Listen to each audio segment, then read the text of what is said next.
PaJecha ndokwenda chikwepa PaMaG's nangosvika ndakatensa PaZengeza PaMagrosa PaMagenga ari kunyepera Baby chidzoka kani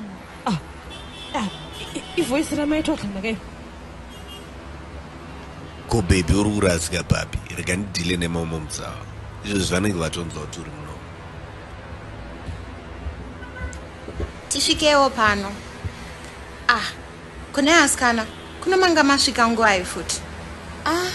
asikana ndanga nangoti tichigagaga tibetserane kuunganidza mari yacho yechimakawana asikana but kuna hanta ndanga ndati ndini ndichakollecta but mimi madzimai mimi Ambonyatsofa Ndiani chaizvo this dress ni ndizvo zvamakupfeka kunamo these days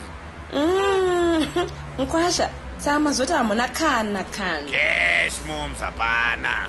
ndinganyepa but kana ndanayo ndoya nayo papi pamusika wepakonapo Nkwasha munongoti Mai Dhonanzi hev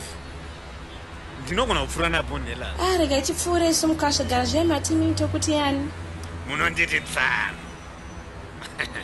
kana kuti Michael iri rekuti Michael ndarifarira atichei tichienda asikana takutambisa time but asikana musaite makaro muchidaro hantai mimi manga muchiti muri sorted here ko iyi ndeipi zvangondibata asikana tangoerekana makumbo asvika pano ndiregererei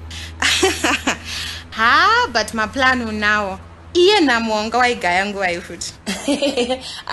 maplan hawo but tadya manonoka asikana tanzwa maivoice raMai Todhlana kaunkatomba Mai Todhlana iti sure ndanzwa baba titsoka ikani tatorwa 10-0 asikana anenge abata.com rese iri nguva iko mukadzi uya ndipo paunoona kuti kubleacha kune mabenefits haiwe yangu achazima kuti ndasiya poto pastofu ndosvika kanyama kese kepo ndakaperera pagazi nhasi hangu nababa Fafi maiwe uchinyanya